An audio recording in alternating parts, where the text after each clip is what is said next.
এই জায়গাটাতে আপনি কি মনে করেন যে এখন এদের ব্যাপারে কোনো পদক্ষেপ নেওয়া কি গণমাধ্যমের উপরে হস্তক্ষেপ? এদের ব্যাপারে কেউ কোনো কথা বলছে না, মানে এরা সবাই বহাল তবিয়ত। আপনি কতটুকু নিরাপদ মনে করেন এদেরকে এইভাবে রেখে নির্বাচন বা সবকিছু? না, মিডিয়াতে তো যে যেখানে ছিল তার খুব বেশি পরিবর্তন তো হয় নাই। এর দুটো কারণ আছে। একটা কারণ হলো বাংলাদেশের মিডিয়া বেশিরভাগ মালিক কারা? তারা অলিগার্করা মালিক, এবং এই সমস্ত অলিগার্করা গত 15 বছরে ফ্যাসিবাদের দোসর ছিল এবং ফ্যাসিবাদের দালালি করে তারা জনগণের টাকা লুণ্ঠন করেছে। এদের মধ্যে প্রায় সবাই বলতে পারেন যারা মিডিয়ার মালিক। আর দ্বিতীয় হলো আর অন্য মিডিয়া যারা, তারা কিন্তু আমরা জানি যে বাংলাদেশের মিডিয়া মালিক এবং সম্পাদকদের মধ্যে একটা হিউজ মেজরিটি তারা ভারত সমর্থক, এটা আমরা খুব ভালো করে জানি। এবং এই অলিগার্কদের মধ্যে আপনারা দেখেন একটা ন্যারেটিভ তারা বলার চেষ্টা করেছে, কিছুদিন ধরে বলার চেষ্টা করেছে, বেশ অনেকদিন ধরে। সেই ন্যারেটিভটা খুব ইন্টারেস্টিং, কি আগেই ভালো ছিলাম, একটা আগেই ভালো ছিলাম ন্যারেটিভ কিন্তু মিডিয়াতে দেওয়ার চেষ্টা করা হয়েছে এবং অলিগার্করা দিয়েছে। যেমন ধরেন, আমি একটা এক্সাম্পল যদি দেই আপনাকে, যখন দর কষাকষি চলছিল আমেরিকার সাথে, আপনার দেশের সাথে বাংলাদেশের ট্যারিফ নিয়ে, তখন ট্রাম্প কি করলো? 37.5% ট্যারিফ দিয়েছিল এবং দিয়ে বলেছিল এই ট্যারিফটা 1 আগস্ট থেকে কার্যকর হবে যদি না এর মধ্যে বাংলাদেশ এবং মার্কিন যুক্তরাষ্ট্রের মধ্যে একটা সফল ট্রেড নেগোসিয়েশন সম্পন্ন না হয়। এবং যখন এই কথাটা তারা বলল, এই যারা আগেই ভালো ছিলাম গ্রুপ, তারা ঝাঁপিয়ে পড়লো এই সরকারের বিরুদ্ধে। এবং একটা মিডিয়া মালিক, একে আজাদ সম্ভবত সমকালের মালিক এবং আরো টেলিভিশন চ্যানেলের মালিক, সে বলে ফেললো কি, 40 বছরে এমন দুর্দিন আমরা দেখি নাই। ওই যে আগেই ভালো ছিলাম ন্যারেটিভ, খেয়াল করেন আপনি, 40 বছরে নাকি এরকম তারা মানে এরকম বিপদ ব্যবসার জন্য হয় নাই। অথচ রিয়েলিটি কি? রিয়েলিটি হচ্ছে এবছর রেকর্ড এক্সপোর্ট হয়েছে, আপনি জানেন, রেকর্ড এক্সপোর্ট হচ্ছে এই ফাইন্যান্সিয়াল ইয়ারে, রেকর্ড এক্সপোর্ট হচ্ছে। আর আপনি বলছেন 40 বছরে এরকম দুর্দিন নাকি আপনারা দেখেন নাই। তার মানে আপনি মিথ্যা কথা বলছেন। তো এরাই তো মিডিয়ার মালিক, একে আজাদ তো মিডিয়ার মালিক। তো একে আজাদের ন্যারেটিভ এটা। অথচ এই একে আজাদ উনি কি বলেছিলেন শেখ হাসিনাকে যখন জুলাই মাসের শেষের দিকে যখন সব ব্যবসায়ীরা মিলে তেল দিতে গেছিল শেখ হাসিনাকে, সেখানে তো সবাই বক্তৃতা দিয়েছেন, একে আজাদ বক্তৃতা দিয়েছেন। এবং বক্তৃতা দিতে এক পর্যায়ে তিনি কবির সুমনের একটা গান থেকে বলেছিলেন যে আমি এখন প্রথমত তোমাকে চাই, মানে এইভাবে তেল মারা ছিল শেখ হাসিনাকে।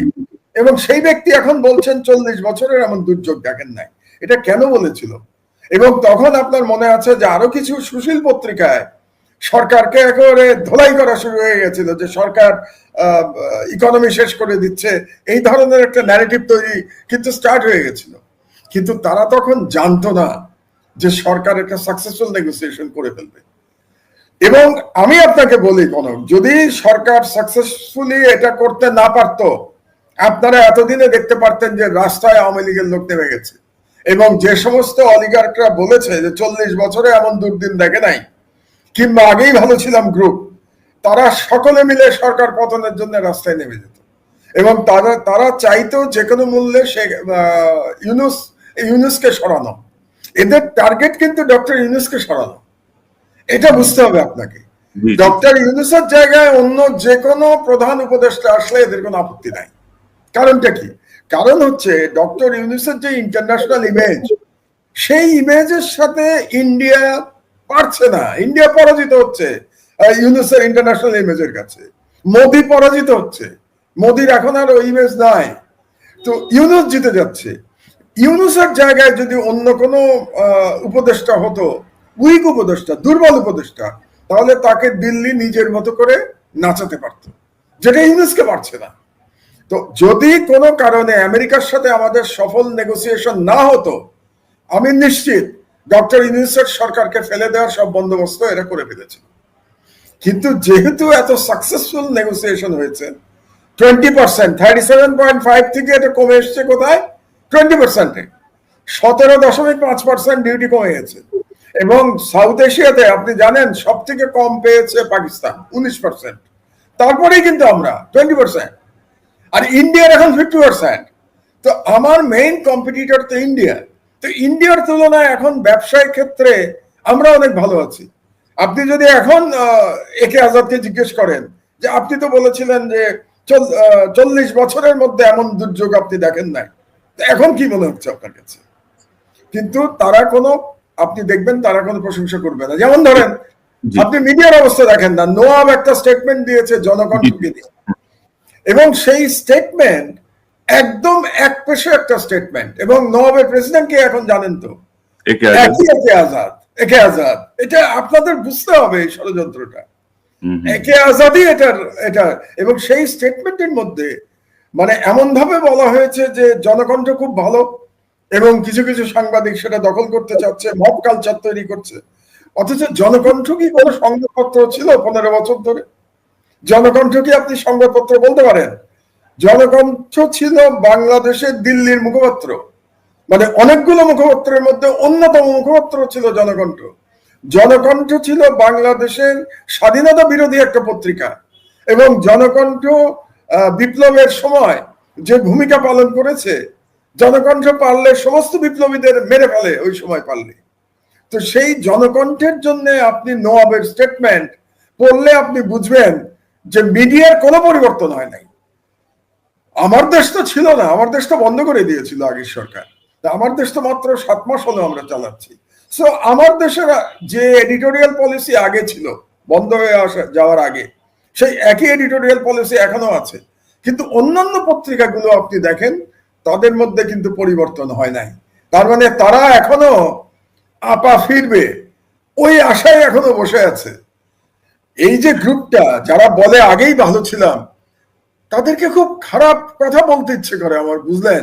যারা বলে আগেই ভালো ছিলাম, এদেরকে মানুষ বলতেও আমার মানে অস্বস্তি হয়।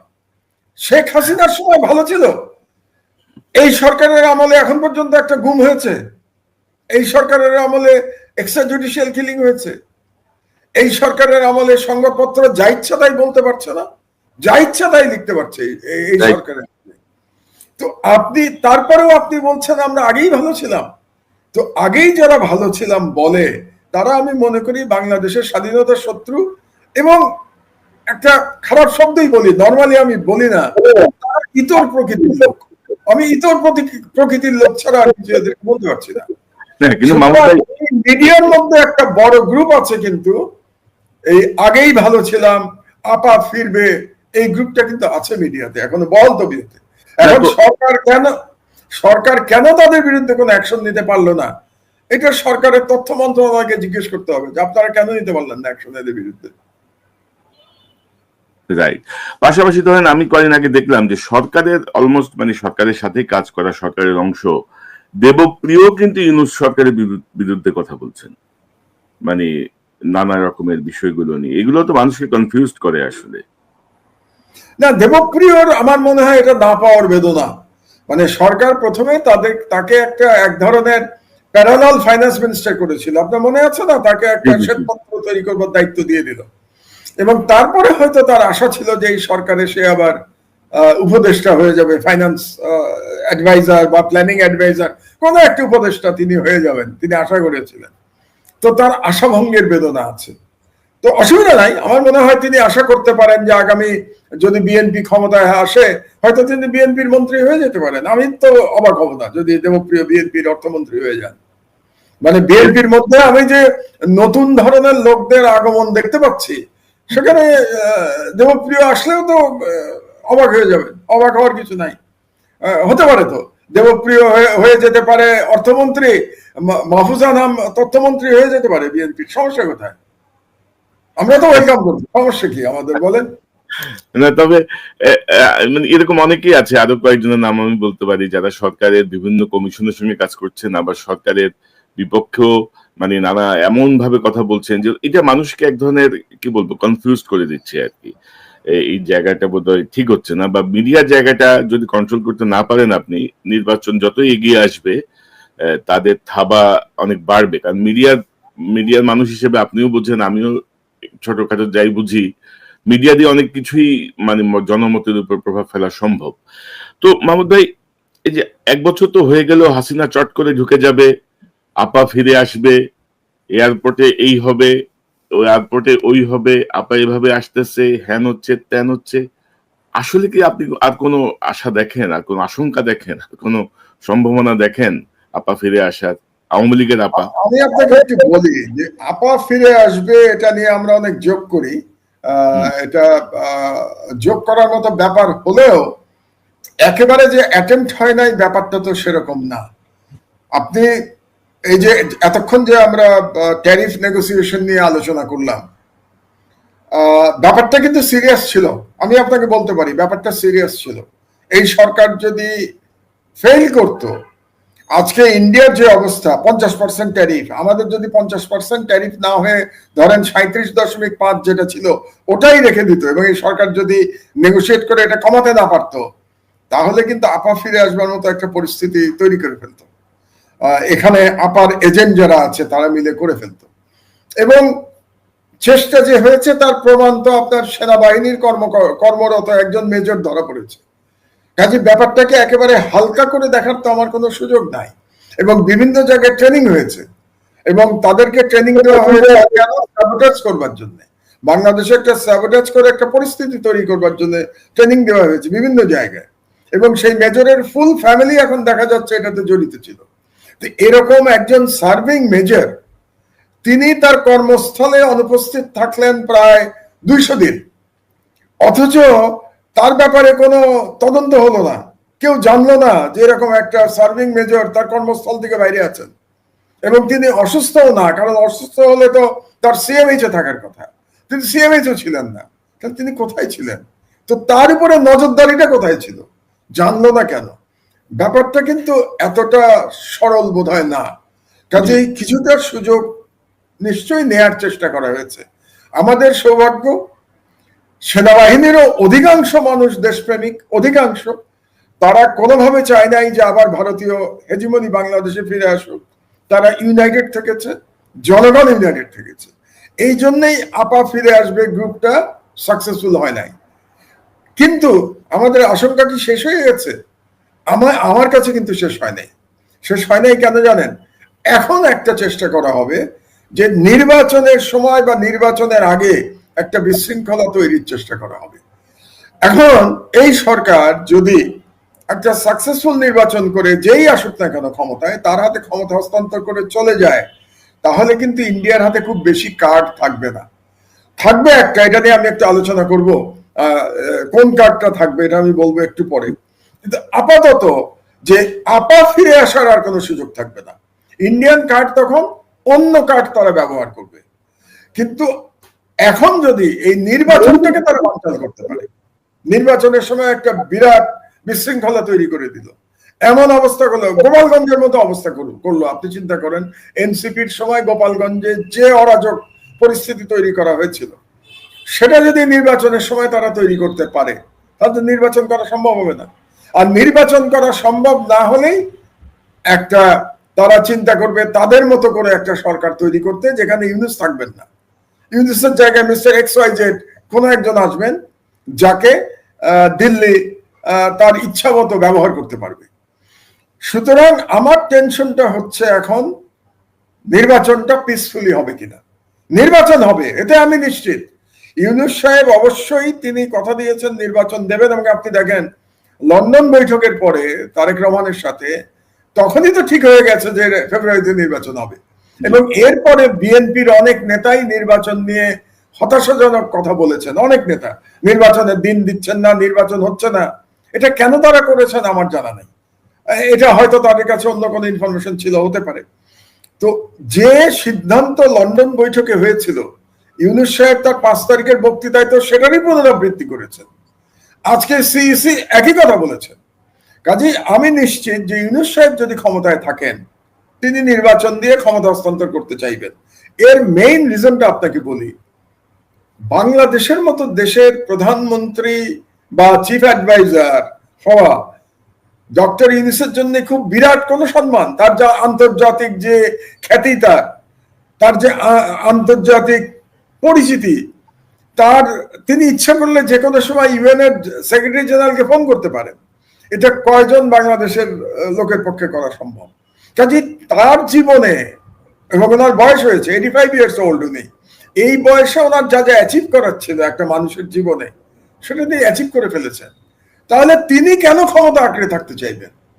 এটার ইনসেন্টিভটা কোথায়? কি ইনসেন্টিভ? একটা 85 বছরের মানুষের ক্ষমতা আঁকড়ে থাকার ইনসেন্টিভটা কি? ওনার কোনো ইনসেন্টিভ নাই। কাজে আমি নিশ্চিত ইউনূস সাহেব যদি থাকেন উনি নির্বাচন দেওয়ার চেষ্টা করবেন, কিন্তু আওয়ামী লীগ তো চেষ্টা করবে নির্বাচন বানচাল করতে, এটা ব্যাপারে আপনি শিওর থাকেন। তো নির্বাচন বানচাল হলে পরে কিন্তু আমি দুশ্চিন্তার মধ্যে আছি। তো এটা নিয়ে আমার একটা দুশ্চিন্তা। আর দ্বিতীয় দুশ্চিন্তা আর একটা আছে, যে সরকার ক্ষমতায় আসবে তারা যদি ইউনূস সাহেবের মতো ভারতের সাথে এরকম একটা শক্ত অবস্থান দেখাতে না পারে, তারা যদি ভারতের কাছে নমনীয় হয়, সেটার একটা আশঙ্কা কিন্তু আমাদের আছে। কারণ আমরা জানি না পলিটিক্যাল গভর্নমেন্ট এসে কি সিদ্ধান্ত নেবে।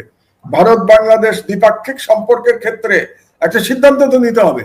ইউনূস সাহেব গত 1 বছরে দেখিয়েছেন তিনি খুব, কি বলবো, যে দেশের স্বার্থে এবং খুবই সাহসিকতার সাথে তিনি দ্বিপাক্ষিক সম্পর্কটাকে নিয়েছেন ইন্ডিয়ার সাথে, এবং তাতে করে ইন্ডিয়ার সাথে আমাদের সম্পর্ক খুবই খারাপ, আমরা সবাই জানি, আপনি জানেন, আমরা জানি।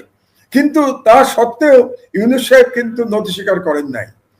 ধরেন ইন্ডিয়া আমাদেরকে কি করে নাই? আমাদের এক্সপোর্ট বন্ধ করতে চেয়েছে, তাই না? ওদের ট্রানজিট বন্ধ করে দিয়েছে। ওদের উপরে যে আমরা দিল্লি দিয়ে কিছু এক্সপোর্ট করতাম এটা বন্ধ করেছে। আমাদের বিদ্যুৎ বন্ধ করতে চেয়েছে।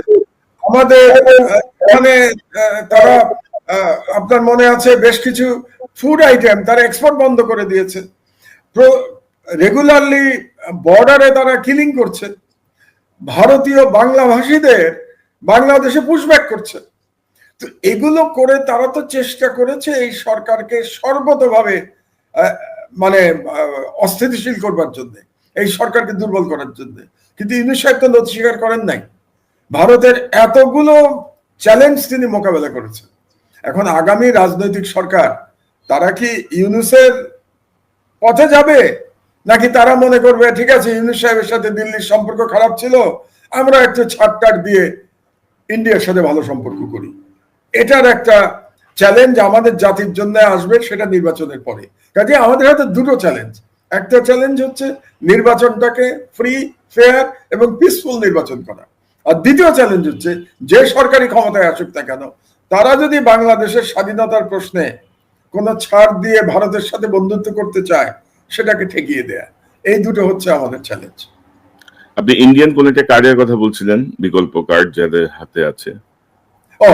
ইন্ডিয়ান কার্ড যেটা হবে, ইন্ডিয়া মনে করবে যে আমাদের প্রথম কার্ড হচ্ছে যদি ইউনূসকে এখনো আমরা ফেলে দিতে পারি, নির্বাচনের আগে কোনোভাবে এমন একটা পরিস্থিতি তৈরি করতে পারি যাতে ইউনূস রিজাইন করতে বাধ্য হন, তিনি আর ক্ষমতায় না থাকেন, তাহলে আমাদের পছন্দ মতো কোনো ব্যক্তিকে দিয়ে আমরা আর একটা সরকার বানিয়ে ফেলবো।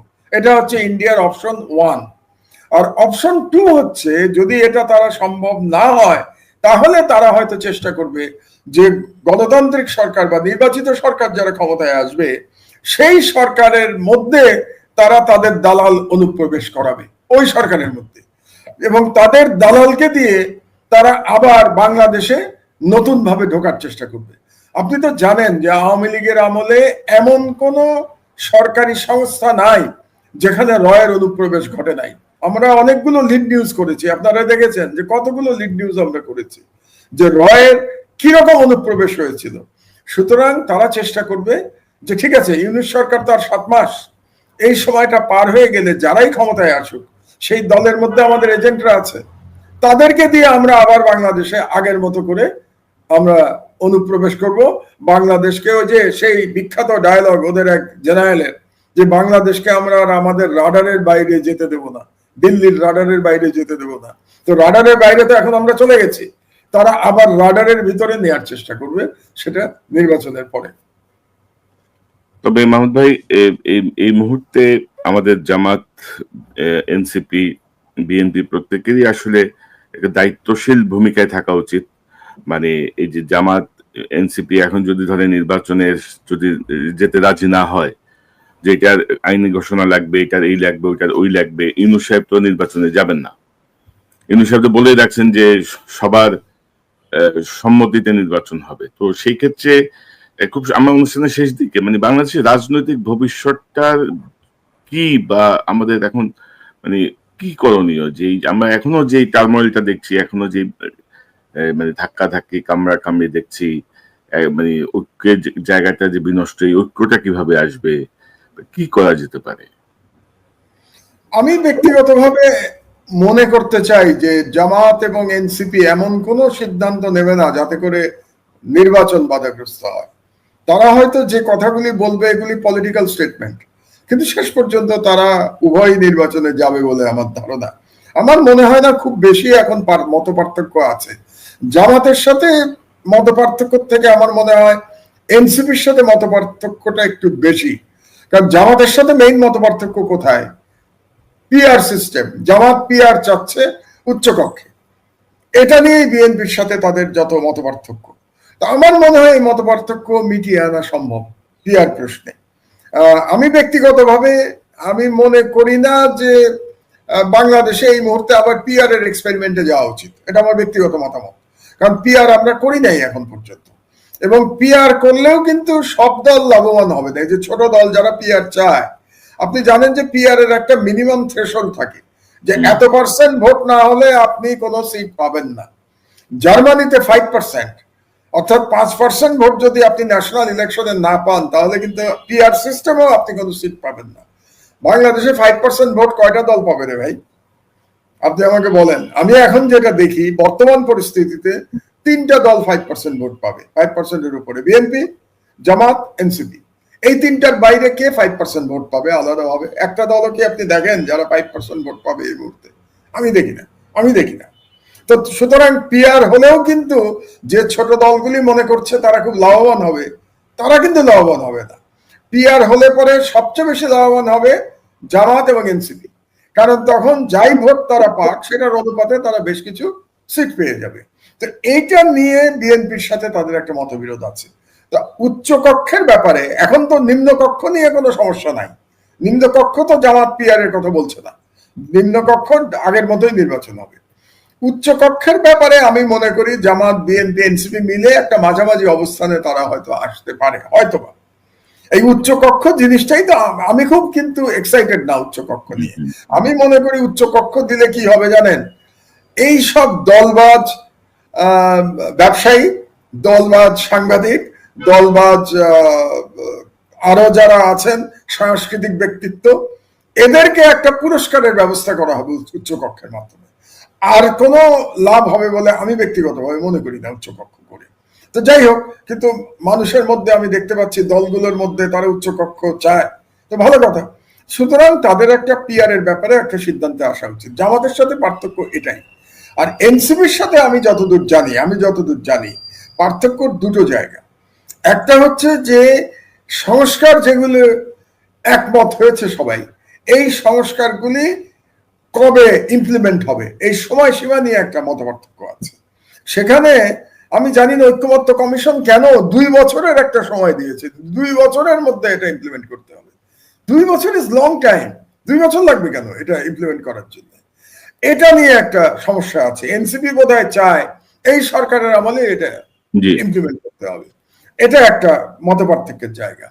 আর দ্বিতীয় আর একটা মতপার্থক্যের জায়গা আমি শুনেছি যে তারা বলতে চায় যে জুলাই যেটা হবে আর কি, এটা কি সনদ বলে বোধহয়, একটা তো ডিক্লারেশন, একটা সনদ, তো যেটা হবে সেটা সংবিধানের পার্ট হতে হবে।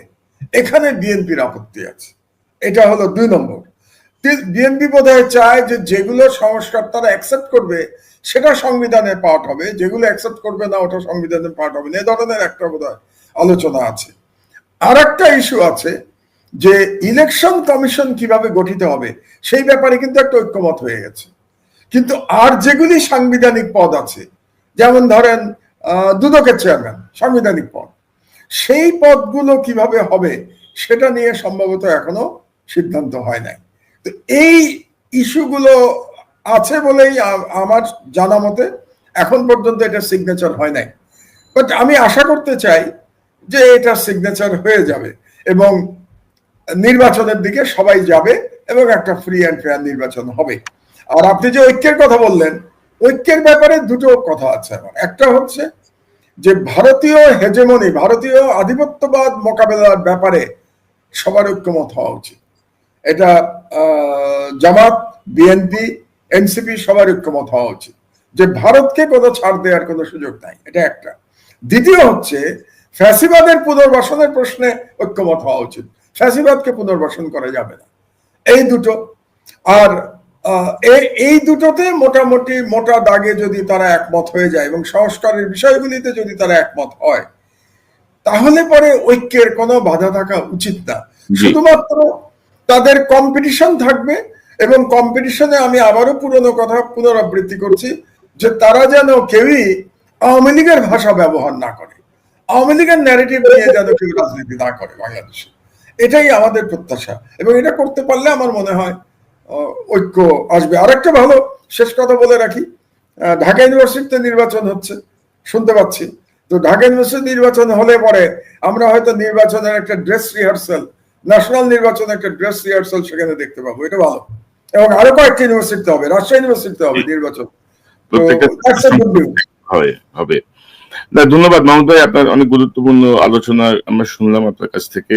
এটাই দরকার যে মানে দুটো জায়গায় যদি আমরা এক থাকি, যে ফ্যাসিবাদের জায়গা এবং ভারতীয় আধিপত্যের জায়গাটায় আমরা যদি ঐক্যবদ্ধ হই যে না আমরা এই দুটোর ক্ষেত্রে আমরা স্ট্রং, তাহলে আমাদের অন্যান্য যে সমস্যা এগুলো আমরা নিজেরাই সমাধান করতে পারবো।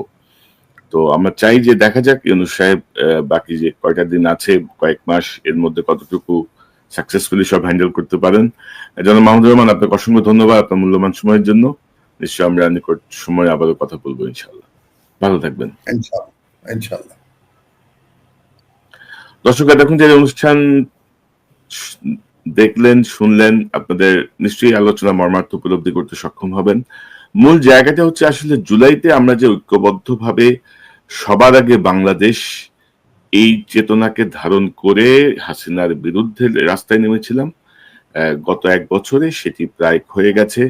এখন চারিদিকে অনৈক্য, চারিদিকে নানা ধরনের কি বলবো বিবাদ আমরা দেখছি, নানা ধরনের পরিস্থিতি আমরা দেখছি। এই পরিস্থিতির সুযোগ দিচ্ছে আবার পরাজিত ফ্যাসিস্টরা, পরাজিত আওয়ামী লীগের লোকজন।